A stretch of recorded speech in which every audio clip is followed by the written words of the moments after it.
Party Nagpur महानगराच्या वतीने मनपूर्वक स्वागत करतो. सर्वप्रथम काल आसाममध्ये घडलेल्या एका घटनेचा उल्लेख करावासा वाटतो. अत्यंत दुःखद घटना घडलेली आहे. देशाचे 5 आपले देशासाठी शहीद झालेले आहेत जवान, त्यांना सुद्धा या निमित्ताने श्रद्धांजली देतो. सुरुवातीला प्रेस कॉन्फरन्स घेण्याचा महत्वाचा मुद्दा म्हणजे काँग्रेसचे नवनियुक्त शहराध्यक्ष प्रफुल्ल पटेल यांनी भारतीय जनता पक्ष व आमच्या वरिष्ठ नेत्यांविषयी केलेल्या बेजबाबदार व तथ्यहीन वक्तव्यांबाबत पक्षाची अधिकृत भूमिका मांडण्यासाठी भाजपचे ज्येष्ठ नेते माजी सध्याचे नगरसेवक माजी शहराध्यक्ष बंटीभाऊ फुकरे आपल्या समोर आहेत आणि ते पक्षाची भूमिका यावर मांडतील. सोबत आपल्यासोबत इथे आहेत किसनजी गावंडे, ज्येष्ठ कार्यकर्ता भारतीय जनता पार्टी, सचिन करारे युवा मोर्चा अध्यक्ष, ऍडव्होकेट कांचनताई करंबे, अनिलजी मानापुरे, पवनजी तिवारी, पडोळेजी आपल्यासोबत पक्षाची भूमिका इथे मांडतील. मी बंटीजींना विनंती करतो की त्यांनी पक्षाची भूमिका आपल्या माध्यमातून जनतेच्या समोर मांडावी.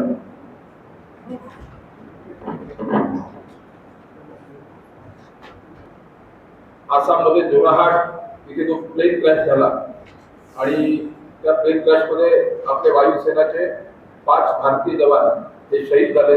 त्यांना मी भारतीय जनता पार्टी नागपूर महानगराकडून श्रद्धांजली अर्पित करतो. सर्व पत्रकार बंधूंना नमस्कार. गेल्या काही दिवसापासून एक नवीन प्रदेश अध्यक्ष, शहराध्यक्ष, नवनियुक्त शहराध्यक्ष झाले आणि त्यांनी पदग्रहण सोहळ्यामध्ये म्हटलं की माझ्या वडिलांनी भाजपाची दुकान सुरू केली आणि आता ही दुकान मी बंद पाडणार.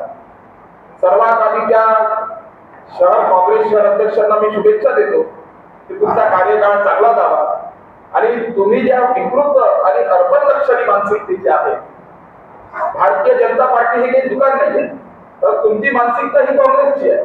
भारतीय जनता पार्टी ही जनसंघापासून देशसेवेची, राष्ट्रसेवेची, जनसेवेची प्रेरणा घेऊन लोकांमध्ये लोकांची सेवा करणारा हा पक्ष आहे. हे दुकान नाही आहे, हे फक्त भारतीय जनता पार्टी हे सेवा केंद्र आहे. आणि अर्बन लक्षणी मानसिकतेचे प्रफुल्ल गुरुदेव यांनी विचार करायला पाहिजे की तुमच्या वडिलांना सुद्धा भारतीय जनता पार्टीमध्ये स्वर्गीय गंगाधरराव फडणवीस, सुमतीताई सुप्रीकर यांनी पोट धरून भारतीय जनता पक्षामध्ये आणलं. भारतीय जनता पक्षामध्ये आणल्यानंतर तुम्हाला नगरसेवक केलं, तुम्हाला आमदार केलं, आमदार केल्यानंतर तुम्हाला मंत्री सुद्धा केलं, वनराज्य मंत्री झाले होते. त्यानंतर तुम्हाला नागपूर शहरातली लोकसभेची तिकीट सुद्धा दिली. नाईलाजाने तुम्ही हारले. पण त्यांनी जो आरोप केला आहे की बहुजन समाजाला कुठेतरी संपवण्याचा कट भारतीय जनता पार्टी करते आहे किंवा हे करताय, याचं भारतीय जनता पार्टी 100% खंडन करते आहे.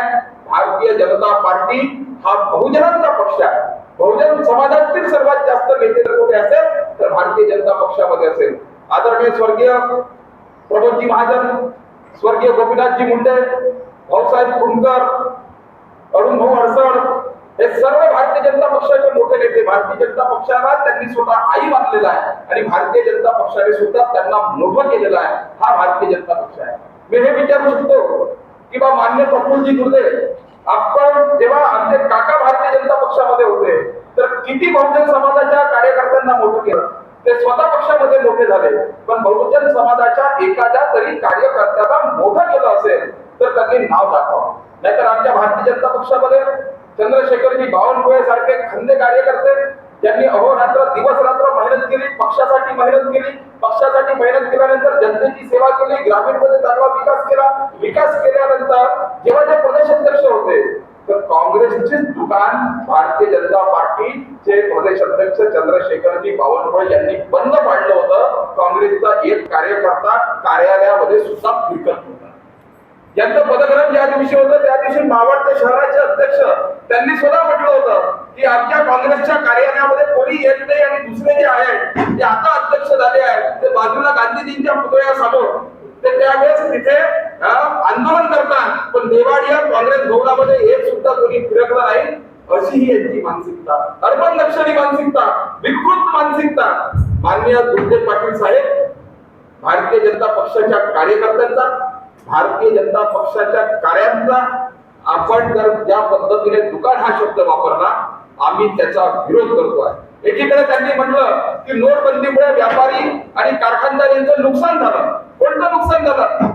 नोटबंदी ज्या दिवशी आम्ही केली ही भ्रष्टाचारी आणि काळा पैसा जप्त करण्यासाठी आम्ही केली. नोटबंदीने कोणाचं नुकसान झालं? नोटबंदीने ज्यांनी काँग्रेसच्या काळामध्ये काळा पैसा जमा केला होता त्यांचं नुकसान झालं.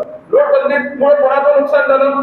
जे ऐतिहासिक राजकारणी जे होते काँग्रेसच्या काळातले काँग्रेसचे राजकारणी होते ज्यांनी अशा अनेक प्रॉपर्टी जमा करून ठेवल्या होत्या त्या जप्तीमध्ये झाल्या त्यांचं नुकसान झालं. नोटबंदीमुळे कोणाचं नुकसान झालं? जे 500 रुपयाची नोट घेऊन काश्मीरमध्ये आपल्या सैनिकांवर दगडफेक करत होते त्यांचं नुकसान झालं. नोटबंदी झाली तेव्हापासून आता आपल्या सेनेच्या सैनिकांवर भारतीय सैनिकांवर एकही दगड फेकल्या जात नाही. अर्बन नक्षलवादी विचाराचे माननीय गुरुदेव पाटील साहेब भारतीय जनता पार्टी नागपूर महानगर आपला निषेध करते आहे. आणि दुकान कोणाचं बंद होणार? कारण आमचं तर सेवा केंद्र आहे. ज्या पद्धतीने सेतू केंद्रामध्ये सर्वांची सेवा होते, भारतीय जनता पक्षाचं कार्यालय, नगरसेवकांचं कार्यालय, कार्यकर्त्यांचं कार्यालय हे सेवा केंद्र आहे. तिथे माणूस रडत रडत येतो आणि हसत जातो. दुकान तुमचंच बंद होणार आहे कारण तुम्ही खूप पैसे जमा केलेले आहे. आता ते पैसे ईडी वगैरे सगळे तुमच्यावर कारवाई होणार आणि तुमच्यावरच जप्ती होणार. म्हणून आम्ही भारतीय जनता पार्टी तुमचा निषेध करतो आहे. आणि बावनकुळे साहेब आहे, बहुजन समाजावर तुम्ही म्हणता की बहुजन समाजाला तुम्ही डावळलेला आहे. सर्वात जास्त बहुजन समाजाचे नेते जे आहेत ते भारतीय जनता पक्षामध्ये आहे. काँग्रेसमध्ये कोणते नेते आहे? काँग्रेसनी फक्त तुष्टीकरणाची नीती वापरलेली आहे. फक्त आणि फक्त तुष्टीकरण केलं आहे. आणि बहुजन समाजाचे जे सर्व नेते आहेत चंद्रशेखरजी बावनकुळे असेल, भाऊसाहेब फुंडकर असेल, भाऊसाहेब फुंडकरांचा चिरंजीव आकाश फुंडकर ते सुद्धा आमदार आहेत, अजून मंत्री सुद्धा आहेत. आपले अरुण भाऊ अडसर त्यांचे चिरंजीव प्रताप अडसर हे दोनदा आमदार आहेत, अजूनही आमदार आहेत. असे कित्येक बहुजन समाजाचे नेते जसे प्रवीणजी दत्ते आहेत, मोहनजी मते आहेत, कृष्णाभाऊ खोपडे आहेत, विकासभाऊ कुंभारे आहेत. माझ्यासारखा एक सामान्य साधारण कार्यकर्त्याला सुद्धा शहराचा भारतीय जनता पक्षाने अध्यक्ष बनवला आहे. म्हणजे भारतीय जनता पक्ष हा बहुजन समाजाचा पक्ष आहे. देशसेवा, राष्ट्रसेवा, जनसेवा हे आमच्यासाठी सर्वोपरी आहे. म्हणून आम्ही म्हटलं आहे प्रथम राष्ट्र बाद में पार्टी और अंत में मैं. ही भारतीय जनता पार्टी आहे. म्हणून गुरुदेव साहेब दुकानाचा विचार तुम्ही करा. तुम्ही दुकानं बनवता आणि तुम्हीच दुकानं विकता. तुम्ही तुमच्या प्रभागात काय विकास केला हे आम्हालाही माहित आहे. आणि किती दुकानं तुम्ही बांधले आणि किती स्कीमा बांधल्या हे सर्वांना माहित आहे. म्हणून आमची विनंती भारतीय जनता पक्ष त्यांचा निषेध करतो. आणि यानंतर जर आमचे पालकमंत्री, माजी प्रदेश अध्यक्ष किंवा भाजपच्या कुठल्याही नेत्याबद्दल अवाच्य उद्गार यांनी काढले तर आमच्या युवा मोर्चाचे शहराचे अध्यक्ष सचिनजी करारे पाटील इथेच बसलेले आहेत. ते त्यांच्या स्टाईलने उत्तर देतील. त्यानंतर आम्हाला काही म्हणायचं नाही. जय श्रीराम. कोणाला काही प्रश्न असेल? आता बंटी कुकडे वर्सेस प्रफुल्ल गुरुदेव पाटील पाहायला मिळतील. नाही, वर्सेस नाही आहे. ही दुकानदारी आणि सेवा याच्यातला फरक दुकानदारांना समजलेला नाही आहे. आम्ही सेवेकरी आहे, वारकरी आहे, धारकरी आहे. ते दुकानदार आहे.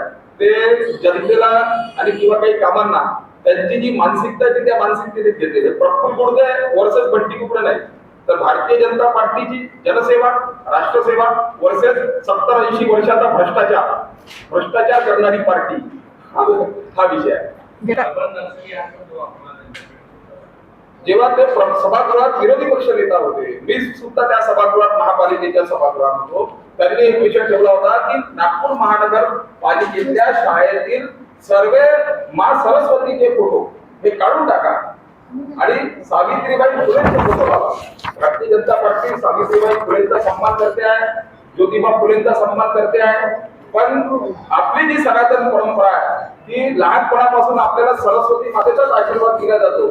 पण आम्ही काय केलं तर आम्ही सरस्वती मातेचाही फोटो ठेवला आणि सावित्रीबाई फुलेंचा सुद्धा फोटो आम्ही तिथे ठेवला की मुलगी शिकली पाहिजे म्हणून. पण यांची ही जी अर्बन नक्षल मानसिकता जी आहे की देवांचे फोटो काढा, उद्या म्हणतील की बा शिवाजी महाराज हिंदुत्ववादी आहे त्यांचा फोटो काढा, तर हे चालणार नाही. म्हणून ते अर्बन नक्षली आहे.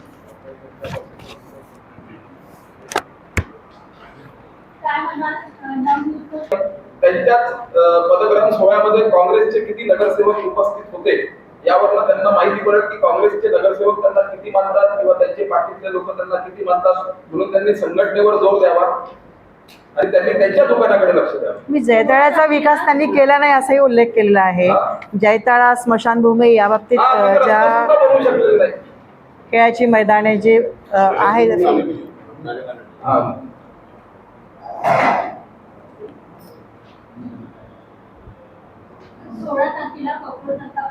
ती काय आहे त्यांची ती मानसिकता समजत येत नाहीये आणि ज्या पद्धतीने समाजकारणामध्ये अशा पद्धतीने जे लोक येत आहेत, तुम्ही जर बघितलं असेल तर काँग्रेस जनता पार्टीचे फॉलोवर भारतातले नाहीये.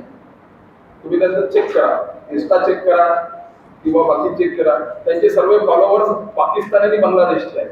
पण ती मानसिकता पण तशीच असेल पाकिस्तान आणि बांगलादेशची.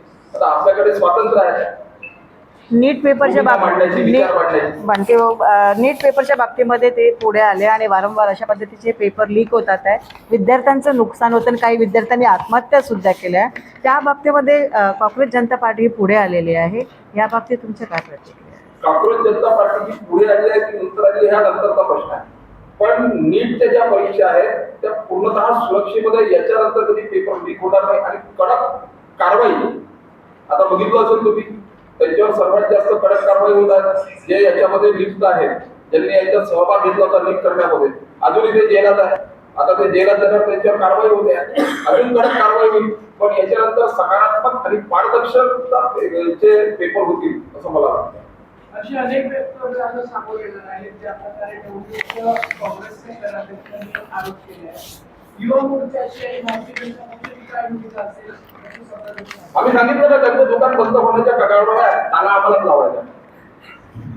आणि आमच्या शहराचे अध्यक्ष सचिन करारे युवा मोर्चाचे, त्याच्यानंतर आमचे माजी दक्षिण पश्चिमचे अध्यक्ष किशोरजी वानखेडे, किसनजी गावंडे, त्याला आम्ही त्यांना भेट देऊ.